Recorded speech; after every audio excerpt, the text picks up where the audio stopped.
Right. Hyderabad నగరంలో ఎన్నో చారిత్రక కట్టడాలు ఉన్నాయి. సో అందులో జేమ్స్ స్ట్రీట్ పోలీస్ స్టేషన్, సికింద్రాబాద్లో ఉన్నటువంటి జేమ్స్ స్ట్రీట్ పోలీస్ స్టేషన్ ప్రస్తుతం దీన్ని అంటే గతంలో రాను రాను దీన్ని రామ్ గోపాల్పేట్ పిఎస్గా పేరుగాంచారు. సో ప్రజెంట్ మనం జేమ్స్ స్ట్రీట్ పోలీస్ స్టేషన్ వద్ద ఉన్నాము. ఇది సికింద్రాబాద్లోని ఎంజీ రోడ్లో ఉంటుంది. సో ఇది మొదటగా ఇది బ్రిటిష్ కాలంలో దీన్ని ఎక్కువగా ఉపయోగించేవారు James street police station. So ఇప్పుడు క్లోజ్ అయింది. దీన్ని మళ్ళీ హెచ్ఎండిఏ పునరుద్ధరణ అంటే రినోవేషన్ చేసి సో మళ్ళీ అందుబాటులోకి తీసుకురానుంది. ఈ మనం చూస్తున్నటువంటి ఈ గడియారాన్ని 1900 సంవత్సరంలో అప్పటి జేమ్స్ స్ట్రీట్ పోలీస్ స్టేషన్కు దివాన్ బహదూర్ సేత్ రామ్ గోపాల్ అనే అతను విరాళంగా ఇచ్చాడు. సో అతని పేరు మీద ఈ రామ్ గోపాల్ పేట్ పిఎస్ అని పెట్టారు. సో 1998లో మార్చి 23న ఆంధ్రప్రదేశ్ ప్రభుత్వం అప్పటి ఉత్తర్వుల ద్వారా రామ గోపాల్పేట్ పిఎస్గా దీన్ని పూర్తిగా కూడా మళ్ళీ అందుబాటులోకి తీసుకొచ్చారు. సో 2016లో దీన్ని మళ్ళీ మున్సిపల్ అధికారులు భవనం మంచిగా లేదు, దీన్ని సురక్షిత ప్రాంతం కాదని ఇక్కడ నుంచి రామ్ గోపాల్ పేట్ పిఎస్ని ఏదైతే మినిస్టర్ రోడ్ ఉందో సో అక్కడికి తరలించారు. సో ప్రస్తుతం అక్కడే పోలీస్ సేవలు కూడా అక్కడి నుంచే నడుస్తున్నాయి. సో దీన్ని రానున్న రోజుల్లో దీన్ని పూర్తిగా కూడా అందుబాటులోకి తీసుకురానున్నారు. దీనికి సంబంధించి కూడా ఇప్పటికే వర్క్ కూడా కంప్లీట్ అయింది. ఎందుకంటే వారసత్వ కట్టడాలకు ఇది ఒక నిలయం కూడా చెప్పచ్చు. ఇక పూర్తిగా దీని చరిత్ర కనుక మనం ఒకసారి చూస్తే మొదటగా ఈ రామ్ గోపాల్ పేట్ పిఎస్ అంటే జేమ్స్ స్ట్రీట్ పోలీస్ స్టేషన్ అనేది బ్రిటిష్ కాలంలో పెట్టారు. సో ఈ స్ట్రీట్ అంతా కూడా ఇప్పటికీ కాలానుక్రమేణా దీన్ని ఎంజీ రోడ్ అని ఇప్పుడు అంటున్నారు, కానీ బ్రిటిష్ కాలంలో పూర్తిగా దీన్ని జేమ్స్ స్ట్రీట్ అని పిలిచేవారు. సో జేమ్స్ స్ట్రీట్కు సంబంధించి బ్రిటిష్ కాలంలో ఇది హుస్సేన్ సాగర్ తర్వాత ప్రధాన రహదారులో ఒకటి. ప్రాంతం అప్పట్లో పరిపాలన తర్వాత ఈ రైల్వే మరియు సివిల్ వ్యవస్థలకు ఒక కీలకంగా ఉండాలని ఈ జేమ్స్ స్ట్రీట్ పోలీస్ స్టేషన్లు ఈ ఎంజీ రోడ్లో అప్పుడు బ్రిటిష్ కాలంలో పెట్టడం జరిగింది. సో నిజాం ప్రభుత్వ కాలంలో కూడా ఈ జేమ్స్ స్ట్రీట్ ప్రాంతం పోలీస్ పరిపాలనకు కూడా కీలక ప్రాంతంగా ఉంటుంది. ముఖ్యంగా ఇది ఆధునిక కాలంలో ఇక్కడ పూర్తిగా కూడా నిజాం ప్రభుత్వానికి సంబంధించినటువంటి పరస్పర ఒప్పందాలు నేపథ్యంలో ఇక్కడ పోలీస్ స్టేషన్ ఏర్పాటు చేశారు. సో ఆధునిక కాలంలో ఈ జేమ్స్ స్ట్రీట్ పేరు మహాత్మా గాంధీ నేను చెప్పినట్టు ఎంజీ రోడ్గా ఈ పేరుగా మారిపోయింది. సో గతంలో మాత్రం దీన్ని మొత్తం కూడా జేమ్స్ స్ట్రీట్ అనే పిలిచేవారు. సో ప్రజెంట్ మాత్రం పూర్తిగా దీన్ని హెచ్ఎండిఏ పరిధిలో ఇప్పుడు రినోవేషన్ చేస్తున్నారు. పూర్తిగా కూడా కలర్ చేశారు, లైటింగ్ నైట్ టైం అయితే పూర్తిగా లైటింగ్ కూడా ఏర్పాటు చేశారు. So James street police station ప్రస్తుతం ఇది సికింద్రాబాద్ అంటే ఇక్కడ ఉన్నటువంటి పోలీస్ అధికారులు మొత్తం కూడా మినిస్టర్ రోడ్లో ఉన్నటువంటి అక్కడ రామ్ గోపాల్ పేట్ పిఎస్ అని అక్కడ పెట్టి సో అక్కడ నుంచే అధికారం నడిపిస్తున్నారు. సో మొత్తానికైతే జేమ్స్ స్ట్రీట్ పోలీస్ స్టేషన్ ఒక చారిత్రక కట్టడాలకు నిలయంగా మారింది. సో చాలా చోట్ల అంటే హైదరాబాద్ నగరంలో ఇప్పుడు ఈ ప్రభుత్వం వచ్చిన తర్వాత గత ప్రభుత్వంతో పాటు ఈ ప్రభుత్వం కూడా ఎక్కువగా చారిత్రక కట్టడాలకు కొంత బడ్జెట్ను పెట్టి కూడా వాటిని రెనోవేషన్ చేస్తున్నారు. మనకి ఉదాహరణగా మొజంజాయి మార్కెట్, ఎంజే మార్కెట్తో పాటు ఇంకా అటు టూబ్స్ 7 టూబ్స్తో పాటు ఇంకా చాలా ఏరియాలో ఉన్నటువంటి చారిత్రక కట్టడాలకు ఒక పూర్తిగా కూడా పునర్వైభవం తీసుకొచ్చి సేవలు చేస్తున్నారు. సో ఇక దీంతో పాటు మనకి హుస్సేన్ సాగర్ దగ్గర ఉన్నటువంటి సైదాని ట్యూబ్ కూడా అక్కడ కూడా రెనోవేషన్ చేసి దాన్ని కూడా ఎందుకంటే అది హెరిటేజ్ పరిధిలో ఉంది ప్రస్తుతం. సో దానికి కూడా హుస్సేన్ సాగర్ సమీపంలో ఉన్నటువంటి డిపార్ట్మెంట్ ఆఫ్ హెరిటేజ్ ఆధీనంలో ఉన్నటువంటి సైదాన్మా ట్యూబ్ సో దాన్ని కూడా అందుబాటులోకి తీసుకురానున్నారు. సో ప్రజెంట్ మాత్రం ఇక్కడ మరికొన్ని రోజుల్లో హైదరాబాద్ నగరవాసులకు రామ్ గోపాల్ పేట్ పిఎస్ ఏదైతే ఉందో సో దీన్ని జేమ్స్ స్ట్రీట్ పోలీస్ స్టేషన్ అంటారు. సో ఈ పోలీస్ స్టేషన్ మాత్రం మినిస్టర్ రోడ్ నుంచి ఇక్కడికి వచ్చి ఇక్కడి నుంచే సేవలు అందిస్తున్నారు. ఎందుకంటే ఇది ఒక డిఫరెంట్గా ఉంటుంది. ఎందుకంటే ఇక్కడికి నగరవాసులతో పాటు రాష్ట్రానికి సంబంధించిన కొంతమంది టూరిస్టులు కూడా విజిట్ చేసేటువంటి అవకాశం ఉంటుంది. ఎందుకంటే ఇది ఒక కట్టడం లాగా ఉండి ఒక మధ్యలో వాచ్ ఉంటుంది. సో కొంచెం చూడడానికి అన్ని పోలీస్ స్టేషన్లతో పోలిస్తే ఇది డిఫరెంట్గా ఉంటుంది కాబట్టి దీన్ని రెనోవేషన్ చేస్తున్నారు. సో ఒకసారి హుస్సేన్ సాగర్ వెళ్దాం, అక్కడ కూడా సైదాని మా ట్యూబ్ యొక్క ఎందుకంటే అది హెరిటేజ్ ఆఫ్ వర్కింగ్ ఉంది కాబట్టి సో అక్కడ కూడా ఎట్లుందో తెలుసుకుందాం.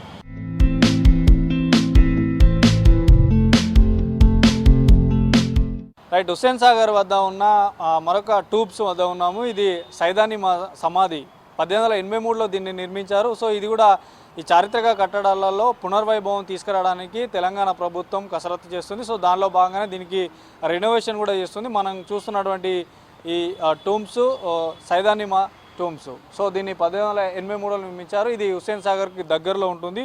సో మొదట్లో ఇట్లా ఉండకపోయేది, ఇది పూర్తిగా కూడా కొంత చెక్కు చెదిరిపోయినటువంటి పరిస్థితి. కానీ దీన్ని గత తెలంగాణలో తెలంగాణ వచ్చిన తర్వాత కొంత తెలంగాణ మొదట ఉన్న ప్రభుత్వంతో పాటు ఇప్పుడు ఉన్న ప్రభుత్వాలు కూడా దృష్టి సాధించి కొంత రెనోవేషన్ చేస్తున్నాయి. దీన్ని ఈ హుస్సేన్ సాగర్ దగ్గర ఉన్న ఈ టూమ్స్కి మహమ్మద్ అలీ ఖాన్ కాలంలో 1883లో దీన్ని నిర్మించారు. దీనికి గుర్తుగా మహబూబ్ అలీ ఖాన్ కాలంలో నయాబ్ అబ్దుల్ హక్ డిలేర్ జంగ్ తన తల్లి హజ్రత్ సైదాని మా సాహెబ్ కోసం అంటే తల్లికి ప్రేమతో దీన్ని పూర్తిగా కూడా నిర్మించారు. 1883లో నిర్మించారు. దీనిలో పూర్తిగా కూడా మొఘల్ కుతుబ్ షా ఈ శైలిలో పూర్తిగా కూడా అప్పుడున్నటువంటి మొఘల్ కూలీ కుతుబ్ షాలు దీన్ని పూర్తిగా జాలీలకు అంటే గేట్లకు జాలీలు మనకి ఇందులో చూడవచ్చు 4 మినార్లతో పాటు.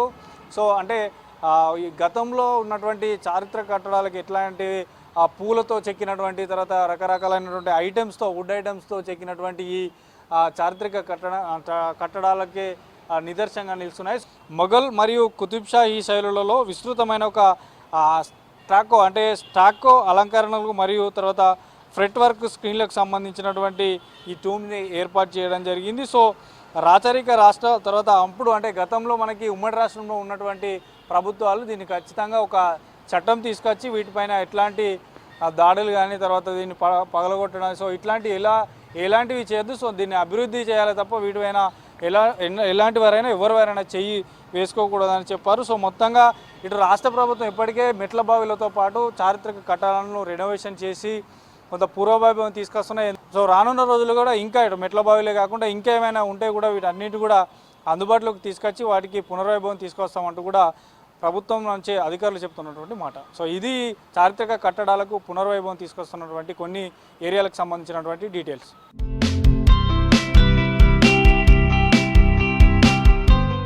రైట్, ఇప్పటివరకు మనం జేమ్స్ స్ట్రీట్ పోలీస్ స్టేషన్తో పాటు సైదానియా టూబ్స్ చూసాము. సో ఇక్కడ మరొకటి central and state library Hyderabad నగరంలో ఉన్నటువంటి పురాతన కట్టడం 1891లో దీన్ని నిర్మించారు. సో ఇది కూడా రెనోవేషన్లో భాగంగా హెచ్ఎండి ఆధ్వర్యంలో రెనోవేషన్ చేస్తున్నారు. సో పూర్తిగా కూడా కలర్స్ వేస్తున్నారు. దీంతోపాటు అంటే వర్షం కురిసినా కూడా కిందికి వర్షం నీరు రాకుండా ఉండేటట్లు కూడా ఇక్కడ పూర్తిగా ఏర్పాటు చేస్తున్నారు. ఎందుకంటే 1891లో నిర్మించారు. ఇది అఫ్జల్గంజ్ ఏరియాలో ఉంటుంది. సో ఈ పూర్తిగా కూడా తెలంగాణ రాష్ట్ర కేంద్రీయ గ్రంథాలయంగా దీన్ని పిలుస్తారు. అంటే స్టేట్ సెంట్రల్ లైబ్రరీగా దీన్ని పిలుస్తారు. ఇక్కడ చాలా వరకు దాదాపు 5 లక్షల వరకు కూడా పుస్తకాలు ఉంటాయి. వివిధ అంటే 2 తెలుగు రాష్ట్రాల నుంచి ఇక్కడికి విద్యార్థులు వచ్చి చదువుకుంటారు. తర్వాత పురాతన కట్టడం కాబట్టి కొంత డ్యామేజ్ అయినా కూడా దాన్ని రెనోవేషన్ తీసుకొస్తున్నారు.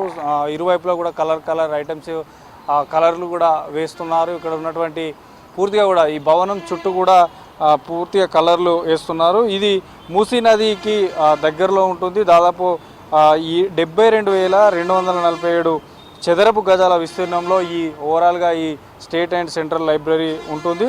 1936లో ఈ గ్రంథాలయం పూర్తిగా కూడా ఏదైతే అంటే మొదటగా దీన్ని 1891లో మల్వి సయ్యద్ హుస్సేన్ బిల్గ్రామి తన సొంత పుస్తకాలతో ఈ గ్రంథాలయానికి మొదటగా నాంది పలికాడు. తర్వాత ఈ గ్రంథాలయ భవనం పూర్తిగా 72,247 చదరపు విస్తీర్ణంలో ఉంది. తర్వాత దీన్ని అజీజ్ అలీ అనే ఆర్కిటెక్ట్ ద్వారా ఈ పూర్తిగా కూడా భవనాన్ని నిర్మించారు. సో శంకుస్థాపన అనేది 1932లో మీర్ ఉస్మాన్ అలీ ఖాన్ చేయగా 1936లో ఈ గ్రంథాలయ భవనాన్ని పూర్తిగా కూడా తరలించారు. పెద్ద గదులతో ఎత్తైన పైకప్తో ఒక రాజప్రసాదాన్ని తలపించేలా ఈ భవనం మొత్తం కూడా ఉంటుంది. మనకు అది విజువల్స్లో కూడా మీరు చూడొచ్చు. 1941లో ఈ గ్రంథాలయం గోల్డెన్ జూబ్లీ అంటే గోల్డెన్ జూబ్లీ అంటే 50 ఏళ్ళ ఉత్సవం కూడా ఈ గోల్డెన్ జూబ్లీ కూడా ఈ సెంట్రల్ స్టేట్ లైబ్రరీ జరుపుకుంది. తర్వాత 1955లో స్టేట్ సెంట్రల్ లైబ్రరీగా పేరుగా మారిపోయింది. అంటే మొదటగా మనకి ఇది ఓన్లీ మనకి ఆర్కిటెక్ట్ ద్వారా నిర్మించబడిన ఈ గ్రంథాలయం మొదటగా ఏదైతే ఈ సయ్యద్ హుస్సేన్ బిల్గ్రామి తన సొంత గ్రంథాలయంతో మాత్రమే ప్రారంభించాడు. సో ఇది రాను పూర్తిగా 1955లో సెంట్రల్ స్టేట్ ఈ లైబ్రరీగా పేరు మార్పుగా పొందిందని చెప్తున్నారు. పూర్తిగా ఇందులో టెక్నాలజీకి సంబంధించి విజ్ఞానానికి సంబంధించి చాలా పుస్తకాలు ఉంటాయి. ఇక్కడ నగరానికి సంబంధించి కాకుండా బయట నుంచి కూడా ఇక్కడికి పెద్ద ఎత్తున విద్యార్థులు కూడా వస్తుంటారు. దాదాపు ఇందులో ఆంగ్లం, Hindi, English, Urdu, Hindu, Arabic, Persian, Tamil, Kannada, Marathi, సంస్కృతం సో ఇట్లాంటివన్నీ కూడా ఉంటాయి. తర్వాత ఎవరైనా కూడా ఈ లైబ్రరీలో చదువుకునేటువంటి వారికి ఇబ్బంది కాకుండా సో కొంత ఎండ నుంచి రక్షణ పొందడానికి వర్షం నీరు రాకుండా కూడా వేశారు. సో బ్యాక్ సైడ్ కూడా పూర్తిగా కలర్ వేసి దీని రెనోవేషన్ తీసుకొస్తున్నారు. సో మరికొద్ది రోజుల్లోనే ఇది అందుబాటులోకి రానుంది. ఇప్పుడిప్పుడే పనులు కూడా మొదలుపెట్టారు. గత ప్రభుత్వంలో చెప్పినా కూడా కానీ ఈ ప్రభుత్వం మాత్రం వచ్చినాక ఈ చారిత్రక కట్టడాలు కొన్ని పూర్వవైభవం తీసుకురావాలనే ఒక వార్తలతో పూర్వవైభవం తీసుకురావాలన్న ఒక ఆలోచనతో సో హెచ్ఎండి ఆధ్వర్యంలో ఇట్లాంటి కట్టడాలన్నీ కూడా అందుబాటులోకి వస్తున్నాయి. సో చూడాలి మరి అటు ఇక్కడ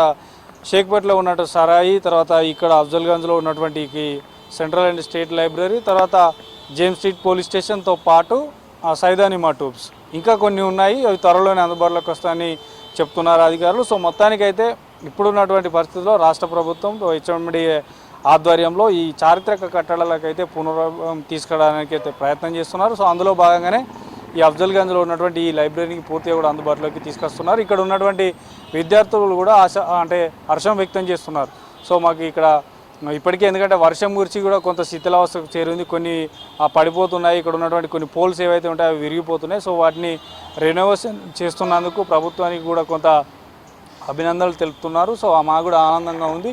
సో పక్కనే ఇంకోటి కొత్త బిల్డింగ్ ఉంది. సో దీని లెక్కన అంటే ఇప్పుడు గత ప్రభుత్వంలో ఇది ప్రారంభించారు. సో ఇప్పుడు ఈ పూర్తిగా కూడా ఇది ఎందుకంటే మనకి చారిత్రక కట్టడాలను మరవద్దు, వారసత్వ సంపదగా వస్తున్నటువంటి మర్చిపోవద్దంటూ చెప్తున్నారు. సో అక్కడ పూర్తిగా కూడా వచ్చి బ్యాక్ సైడ్ మొత్తం కూడా కలర్ కోటింగ్ కూడా పూర్తయింది. సో ఇటు ఫ్రంట్ సైడ్ మొత్తం పనులు అయితే మొదలుపెట్టారు. సో మరికొద్ది రోజుల్లోనే ఇది అందుబాటులోకి రానుంది. సో ఓవరాల్గా మాత్రం హైదరాబాద్ నగరంలో ఉన్నటువంటి చారిత్రక కట్టడాలకు పునర్వైభవం తీసుకురావాలనే ప్రభుత్వం ముందుకెళ్తుందంటూ కూడా అధికారులు చెప్తున్నారు. సో ఇది హైదరాబాద్ నగరంలో ఉన్నటువంటి కొన్ని చారిత్రక కట్టడాలకు మళ్ళీ రెనోవేషన్లోకి తీసుకురానున్నటువంటి డీటెయిల్స్. వీడియో జర్నలిస్ట్ శ్యామ్తో అనిల్ V6 న్యూస్ హైదరాబాద్.